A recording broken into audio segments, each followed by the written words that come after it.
그동안 무리 수만 명이 모여 서로 밟힐 만큼 되었더니 예수께서 먼저 제자들에게 말씀하여 이르시되 바리새인들의 누룩 곧 외식을 주의하라.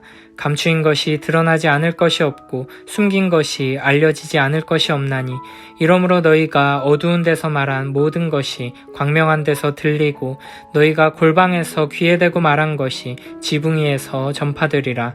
내가 내 친구 너희에게 말하노니 몸을 죽이고 그 후에는 능히 더 못하는 자들을 두려워하지 말라. 마땅히 두려워할 자를 내가 너희에게 보이리니 곧 죽인 후에 또한 지옥에 던져넣는 권세 있는 그를 두려워하라. 내가 참으로 너희에게 이르노니 그를 두려워하라. 참새 5마리가 2 아사리온에 팔리는 것이 아니냐. 그러나 하나님 앞에는 그 하나도 잊어버리시는 바 되지 아니하는도다. 너희에게는 심지어 머리털까지도 다 세신 바 되었나니 두려워하지 말라. 너희는 많은 참새보다 더 귀하니라. 내가 또한 너희에게 말하노니 누구든지 사람 앞에서 나를 시인하면 인자도 하나님의 사자들 앞에서 그를 시인할 것이요 사람 앞에서 나를 부인하는 자는 하나님의 사자들 앞에서 부인을 당하리라. 누구든지 말로 인자를 거역하면 사하심을 받으려니와 성령을 모독하는 자는 사하심을 받지 못하리라. 사람이 너희를 회당이나 위정자나 권세 있는 자 앞에 끌고 가거든 어떻게 무엇으로 대답하며 무엇으로 말할까 염려하지 말라. 마땅히 할 말을 성령이 곧 그때에 너희에게 가르치시리라 하시니라.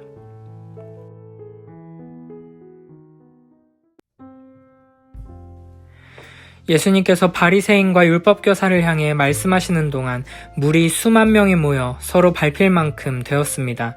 그리고 예수님께서는 제자들에게 말씀하십니다. 1절에서는 바리새인들의 누룩, 곧 외식을 주의하라고 말씀하십니다. 누룩은 빵을 만들 때 빵을 부풀리는 역할을 하는 효모를 말하고 외식은 가면을 쓰고 연기하는 것을 말합니다. 바리새인들은 하나님께서 나를 어떻게 보실까를 생각하지 않고 그저 사람들이 나를 어떻게 평가할까를 염두하며 행동했습니다. 이렇게 겉모습만 보고 판단하는 사람들을 의식하며 행동하는 사람은 마치 배우가 가면을 쓰고 연기하는 것처럼 진실되지 않고 가식적인 모습으로 행하게 됩니다. 그러나 하나님께서는 거짓으로 꾸며낸 우리의 겉모습에 속지 않으십니다. 그래서 2절, 3절에서는 이렇게 말씀하십니다. 감추인 것이 드러나지 않을 것이 없고 숨긴 것이 알려지지 않을 것이 없나니 이러므로 너희가 어두운 데서 말한 모든 것이 광명한 데서 들리고 너희가 골방에서 귀에 대고 말한 것이 지붕 위에서 전파되리라. 사람들 앞에서는 가면을 쓰고 연기할 수 있고 거룩한 척, 깨끗한 척을 할 수 있을지 모르지만 하나님 앞에서는 우리의 민낯이 완전히 드러나게 된다는 말씀입니다. 히브리서 4장 13절에서는 이렇게 말씀하십니다. 피조물 치고 하나님 앞에 드러나지 않는 것은 없습니다. 하나님의 눈앞에는 모든 것이 다 벌거숭이로 드러나게 마련입니다. 언젠가는 우리도 그분 앞에서 심판을 받아야 합니다. 사람들의 눈치를 보며 사람들에게 인정받기 위해 행했던 모든 일들, 하나님의 영광을 위해 하는 일인 것처럼 꾸몄지만 사실은 자기 의의를 드러내기 위해 했던 일, 사랑과 선행으로 꾸몄지만 사실은 탐욕과 악독으로 가득했던 우리의 실체가 하나님 앞에서 그대로 드러나는 날이 반드시 오게 될 것입니다. 그래서 예수님께서는 외식을 주의하라고 말씀하시는 것입니다. 우리가 외식하는 자가 되는 이유는 사람들을 두려워하기 때문입니다. 그래서 주님께서는 사람을 두려워하지 말고 오직 하나님만 두려워하라고 말씀하십니다. 나의 친구들아, 잘 들어라. 육신은 죽여도 그 이상은 더 어떻게 하지 못하는 자들을 두려워하지 마라. 너희가 두려워해야 할 분이 누구인가를 알려주겠다.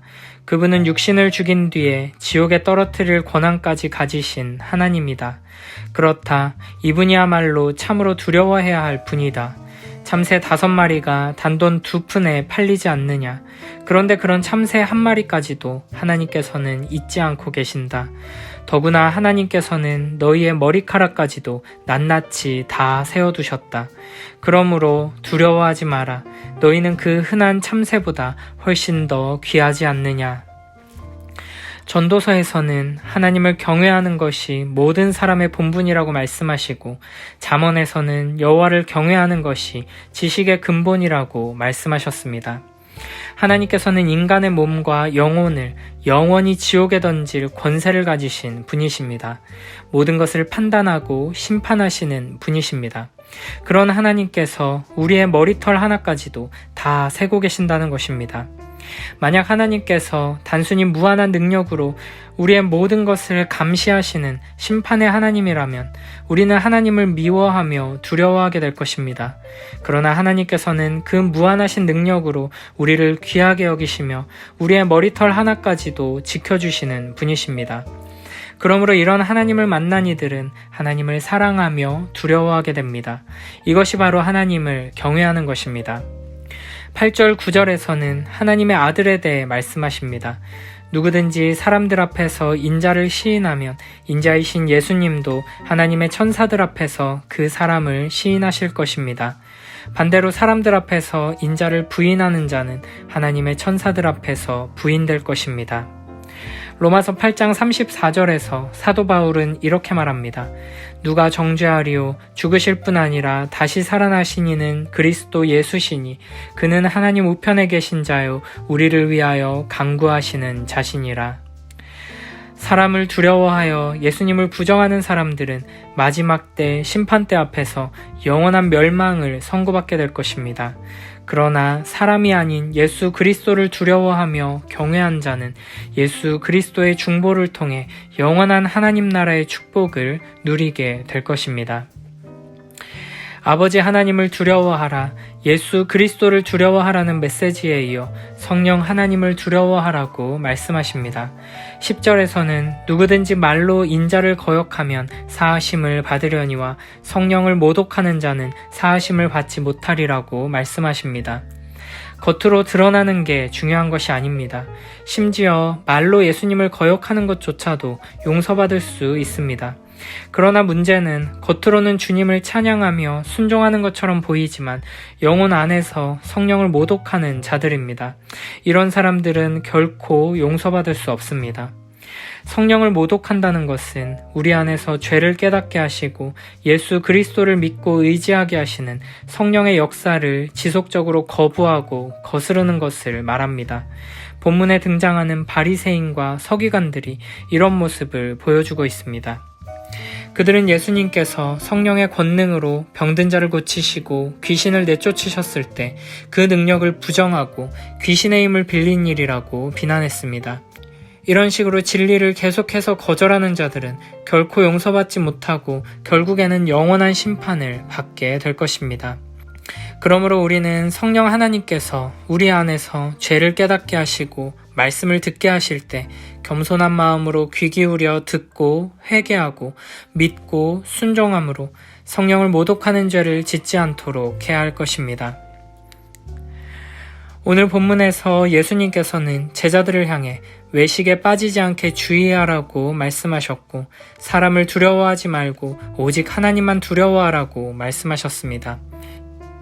사람들의 시선과 이 세상의 평가를 두려워하는 사람이 아니라 외식하며 가면을 쓰고 겉모습만 그럴싸하게 꾸미는 인생이 아니라 모든 것을 아시고 모든 것을 심판하시는 하나님만 두려워하며 그 영원한 심판대 앞에서 유일한 중보자가 되시는 예수 그리스도를 경외하고 우리의 죄를 깨닫고 예수 그리스도를 믿게 하시는 성령 하나님을 경외하는 참된 믿음으로 나아가는 복된 우리 모두가 되길 축복합니다.